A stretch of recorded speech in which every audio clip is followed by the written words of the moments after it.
Salut à vous les amis, j'espère que vous allez bien, j'espère que vous vous portez bien. Alors aujourd'hui on va parler de la notion d'être un enfant unique. Parce que peut-être beaucoup de personnes ne le savent pas, mais à la base, je suis enfant unique. Donc, entre mon père et ma mère, je suis un enfant unique. Mais j'ai eu quoi? J'ai eu une demi-sœur et j'ai beaucoup de cousins et de cousines. Mais on a grandi, on était tous, on était tous soudés.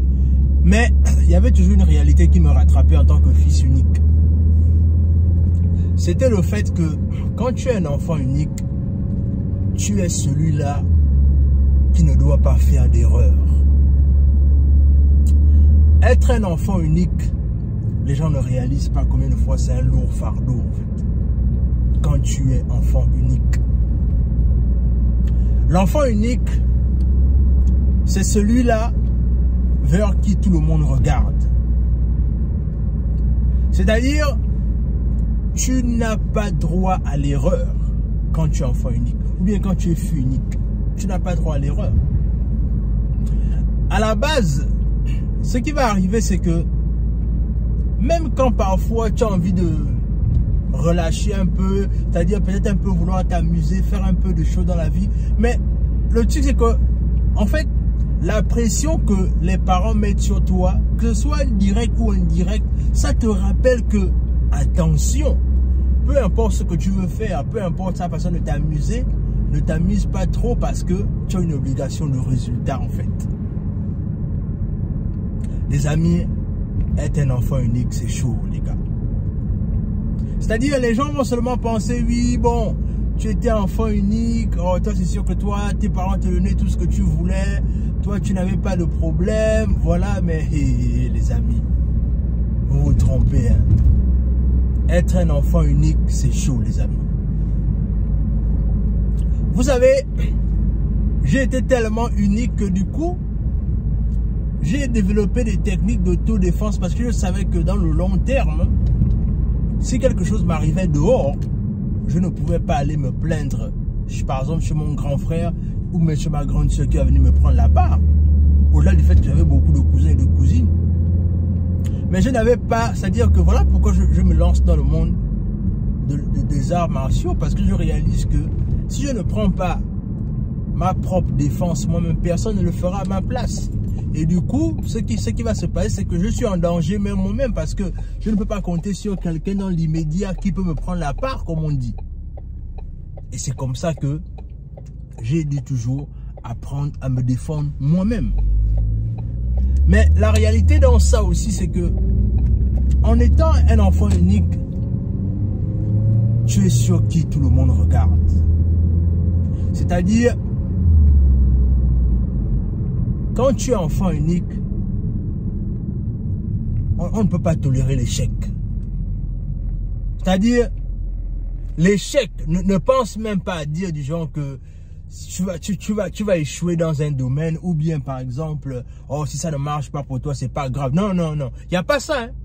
Quand tu es enfant unique, tellement on te regarde, tellement on compte sur toi que du coup, si jamais tu échoues, il n'y a pas quelqu'un d'autre qui va venir corriger tes erreurs en fait. Ça veut donc dire que bon gré, mal gré, tu es obligé de pousser. Est-ce que vous vous rendez compte de ça? La notion d'être un enfant unique. Et même parfois, quand tu essayes de vouloir un peu t'isoler, penser à ta vie, penser à ce que tu as envie de faire. Mais comme les parents n'ont que toi, c'est sur toi en fait que les parents vont toujours raconter leurs problèmes. Parce que tu seras là pour les écouter. Tu seras là pour leur donner des conseils parfois quand c'est nécessaire. Tu dois leur apporter ton assistance. Être enfant unique, les amis, c'est chaud.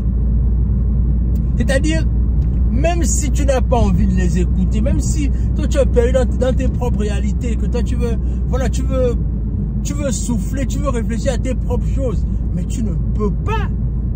Parce que en fait, tu vas les envoyer chez qui, man? Tu vas les envoyer chez qui?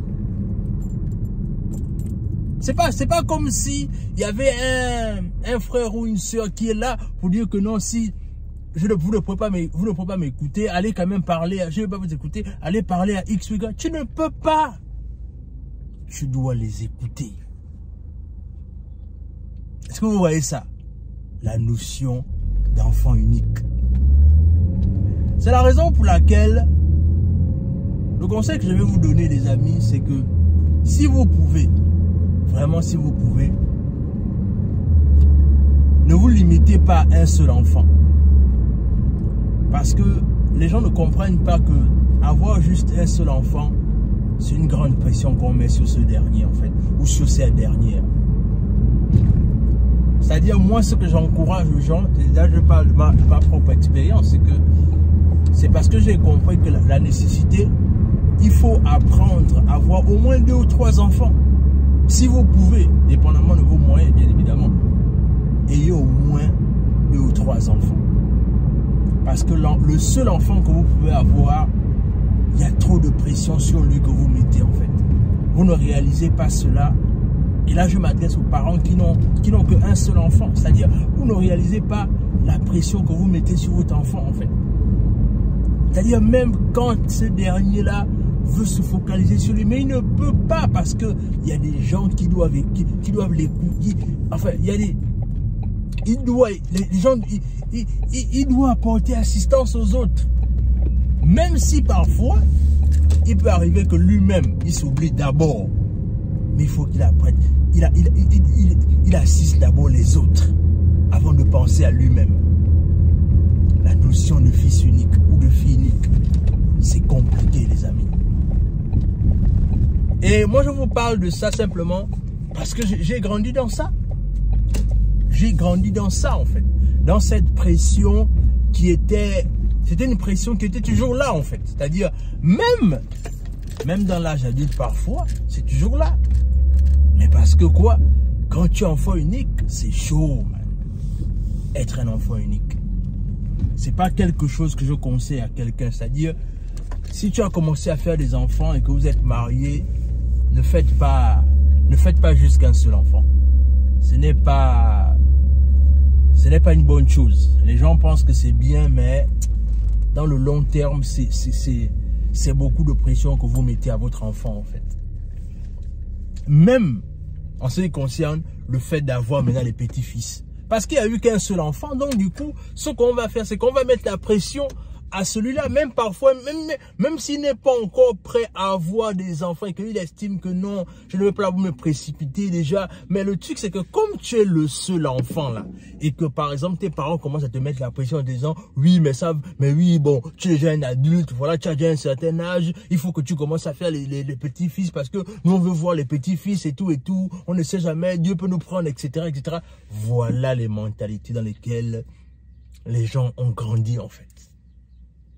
Voilà cette pression-là, de façon directe ou indirecte, que certains parents donnent aux enfants. Parce que quoi? Ils ont eu qu'un seul enfant. Donc, c'est vraiment ce que je voulais vous partager, les amis. Dites-moi ce que vous en pensez en commentaire. Est-ce que des enfants uniques dans cette chaîne-là, pourquoi pas qu'ils veulent partager leur expérience? Dites-moi ce que vous en pensez en commentaire. Est-ce que vous avez suivi la même pression que moi quand vous étiez plus petit? Abonnez-vous à la chaîne, partagez la vidéo autour de vous, laissez un like, laissez un commentaire. Et sur ce, on se dit à la prochaine.